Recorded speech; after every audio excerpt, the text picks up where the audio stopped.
I was always a stubborn kid. So watching cartoons on TV, I always had that mindset like I want to have my own characters, I want to build my own worlds. So it started from there. First Disney film I have ever watched was The Lion King and Aladdin, and I used to watch them a lot. It was VCR. I don't think VCRs are used anymore, right? I used to just redraw the stuff I'm seeing, but I always wanted to create my own stuff, so it started from there. And it kept on evolving, and like by the time I started to take art more seriously, it was in 2015 when I graduated. But art was there with me since I was a kid. Then it transformed more into, instead of just drawing characters and worlds, it's like how I can transform my thoughts and emotions into an actual visual work that people can see and relate to.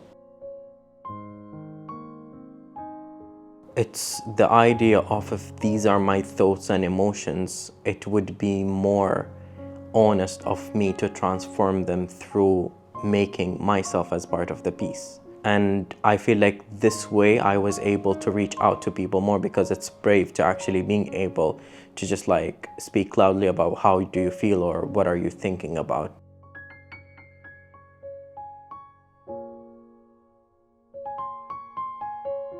It's more of like allowing yourself to feel. The base ground of most of my works is that the more you allow yourself, the more you're expressing, the less you're like oppressing. And that by its own self, it's how you sustain a good mental health, because we're coming from a world where like men in general, that like them feeling or them expressing is not considered manly. So I just wanted to provoke that through my art, as like being a human before being a man or a woman. This gives you the right to feel. And I was reflecting on that through my works. I feel like I'm always inspired by my surroundings, and being like here in this country since I was born till today, that definitely one way or another affected how I visualize things. So you'd see a lot of mountains. Mountains are there like since you get into the country until the last part of it, and we have like a diverse of mountains. So I connect with like natural elements, and then we have like the historical stuff, the forts, and I think I have been interpreting forts in different shapes and forms in my stuff, because for me, the building is like we are actually in continuous journey of building things within us. So transforming like an element from our heritage or like history into something that we relate to, that is not like shove it in your face kinda, but it's actually a living element in the work. Because this is how I like to represent myself, because like for me art is a human language. So when I create, it would have my essence, but I want to reach out to everyone.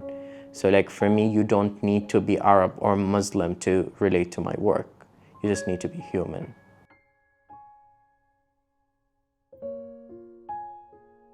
The art scene here is still growing. I think we'll take some time to be actually out there. But I feel like as an artist, you should never limit yourself with the scene of the country where you're living in. You can always expand. I believe we have the talents, but we do not have the ground to showcase these talents. Like for me, it's amazing how Saudi and UAE are actually giving opportunities for us as well. So it's not that they're just only focusing on locals, but they actually do provide international opportunities. And I know multiple artists who exhibited in both UAE and Saudi Arabia. And it was like amazing way to connect between the nations through art. So for me, my message as an artist, like if you ask me why do you make or why do you create, is like to connect with others.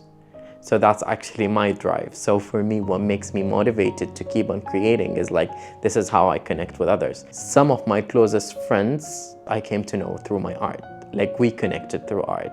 It's amazing that something you felt and you made it into a visual form, and then somebody else looked at it and felt safe because somebody else is going through the same emotions they're going through. So that's the drive that keeps me going. And because I think I have a very strong connection with my inner child. So I have this very wide imagination that grew with me, because I always taken this by heart, is that no matter how old you get, there is always this beautiful kid inside of you that wants to play. And like when I create, is that I give full access to that kid to play. So I just also want to reflect on that, like we can still have this wide imagination despite how old we get or how much we grow. I treat my works as my kids. So even if it was not a perfect piece, it helped me to learn a place where I can grow. And like allowing your kids to grow in other places, I feel like it's a very healthy connection between a parent and a child. I just pour my heart and soul into my art, and despite the outcome is the whole experience or the creation process that I enjoyed in making this piece of work is also fulfilling for me. So that also keeps me want to go back and create more and more and more. I feel like I have living experiences where like somebody went somewhere and they have seen my work and it made them feel something. So for me, the fact that it still carries emotions despite that it's no longer existing around me, that feels good. And I know for sure that the emotions diverse from one person to another, because every person comes from different historical background, different like experiences. So somebody would feel certain thing and another person would feel another thing. And like when you exhibit, you tend to get to know and see how people observe your work, how people see it, how people interpret it, and it's always fun. Like I personally like to hear how people feel about my work.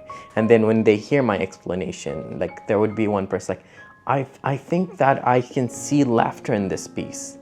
And I'm like, because I was having so much fun when I created, despite the fact that laughter is not clearly can be visibly seen in that work. We've had some works where people seen things I've drawn in certain way as other things. For me, I enjoy the fact that people can see my art from a different perspective, because that also opened my eyes to see that I actually create beyond what I actually see or feel. I love art because it gives me the full freedom to express. So for me, art is a place of freedom. So I would be contradicting myself if I limited myself with the way I'm expressing. So trying different mediums, I feel like certain emotions would be expressed better in different mediums. So like sculpting taught me patience in a different level, because I'm used to finishing fast. So transforming between medium, it helps you to get back to the other medium with like different perspective, different aspect. So when I started doing digital, if I started a piece, I would not leave it until I finish it. Now I actually take my time. And taking my time makes the work more beautiful, because I'm just giving it its time to be built until it finishes. So this is where I like to challenge myself continuously. Like every year would be like I have a goal to just challenge myself to do something out of my books. So I would literally get myself into different things to understand myself better as an artist and as a person as well. So I did film, and like our film won an award here. That felt like a big achievement. I've learned embroidery, and I started to involve embroidery into certain works. For me, painting on canvas requires specific mood. So digital is like I share most of my digital pieces because they look exactly as they look on the iPad. But like for like different mediums, like for example watercolors, I have like plenty of finished sketchbooks here. But like for me, the idea that I am allowed to express however I like, that gives me the satisfaction of being an artist. Like I'm not limited. I am beyond the medium I can use to express. So expressing in different mediums give me some sort of freedom that makes me thrive as an artist.